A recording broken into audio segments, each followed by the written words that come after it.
नाज़रीन, आज हम मस्जिद अक़सा की तामीर और तारीख़ पर रोशनी डालने की कोशिश करेंगे। इस मस्जिद को इंसानों ने बनाया या जिनों ने? वीडियो दिलचस्प होने वाला है, आखिर तक ज़रूर देखें और सब्सक्राइब कर लोगों में भी शेयर कर दें। दुनिया में जिन शहरों की इज़्ज़त और तकरीम है, इसमें एक शहर यरूशलेम है, जो मुसलमानों, यहूदियों और ईसाइयों के लिए यकसा इज़्ज़त व एहतराम रखता है। मस्जिद अक़सा, जिसे हम बैतुल मुक़द्दस भी कहते हैं, यहाँ हज़रत सुलेमान अलैहिस्सलाम का मज़ार, तख्त दाऊद और हज़रत ईसा अलैहिस्सलाम की तबलीगी काविशों के निशान मिलते हैं। इसके अलावा हज़ारों अंबिया कराम और मसलहीन की यादगारों के आसार मौजूद हैं, जिन्होंने बनी नूह को भलाई और नेकी के रास्ते दिखाए। बैतुल मुक़द्दस की तारीख़ इतनी ही क़दीम है जिस कदर के नस्ल इंसानी और इसकी तारीख़। यह मुक़द्दस शहर कितनी ही बार उजड़ा और फिर इसी ताबानी के साथ आबाद हुआ।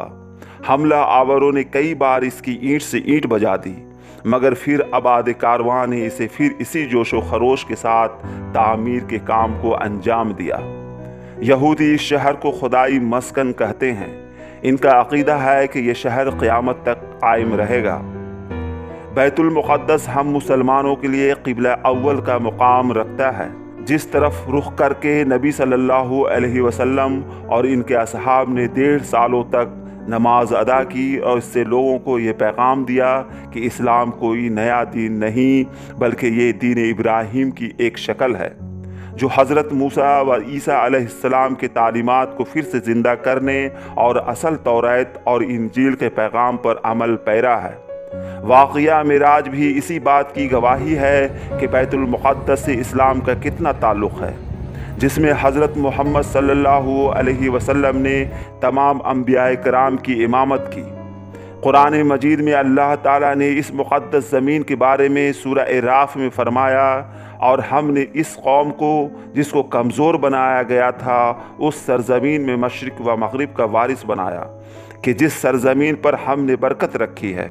इसी तरह सूरह असरा में फरमाया, पाक है वो ज़ात जो ले गई अपने बंदे को एक रात में मस्जिद हराम से मस्जिद अक़सा तक, जिसके इर्द गिर्द हमने बरकत रखी है। इन आयात में जिस बाबरकत सरज़मीन का जिक्र आया है, वो बैतुल मुक़द्दस और इसके गर्द नवा के इलाक़े हैं। लिहाजा हज़रत अबू ज़र ग़फ़ारी से रिवायत है कि उन्होंने नबी सल्लल्लाहु अलैहि वसल्लम से पूछा, ऐ अल्लाह के रसूल, इस सरज़मीन पर पहली मस्जिद कौन सी तामीर हुई? आपने फरमाया, मस्जिद हराम। इसके बाद फिर पूछा, दूसरी मस्जिद कौन सी तामीर हुई? आपने फरमाया, मस्जिद अक़सा। हज़रत अबू ज़र ने फिर पूछा, इन दोनों की तामीर का कुल कितना वक्फ़ा था? आप सल्लल्लाहु अलैहि वसल्लम ने फरमाया, 40 साल। उलमा व मुफस्सरीन के मुताबिक रूए ज़मीन पर सबसे पहले मस्जिद अक़सा की तामीर खुद हज़रत आदम अलैहिस्सलाम ने की थी, और फिर इसे हज़रत इब्राहीम अलैहिस्सलाम ने तामीर करवाई।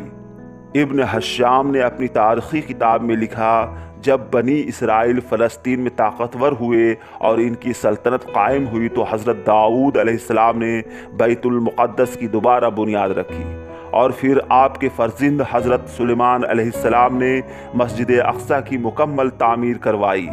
गर्ज़ अहादीस और रिवायतों से यह मालूम होता है कि बैतुल मुक़द्दस की मुकम्मल तामीर हज़रत सुलेमान अलैहिस्सलाम के दौर में हुई, जिसकी तारीख़ न सिर्फ इस्लामी बल्कि इसराइली रिवायतों से भी साबित है।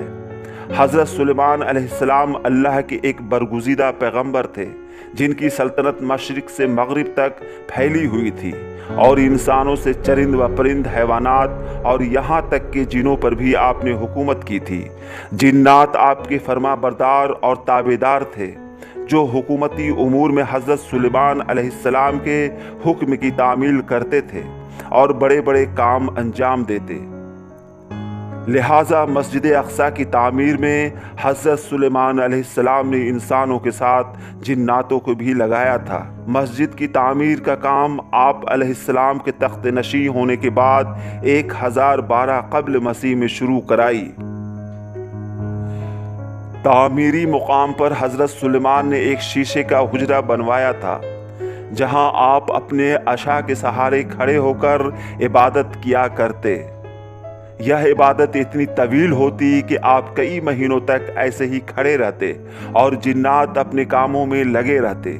जब सुलेमान अलैहिस्सलाम को ये खबर हुई कि बहुत जल्द आपकी वफ़ात होने वाली है, तो आपने अल्लाह ताला से दुआ की कि ऐसा मुअज्जज़ा हो कि जिन्नों को आपकी वफ़ात का इल्म ना हो और वो अपने कामों में लगे रहें और मस्जिद की तामीर मुकम्मल कर दें।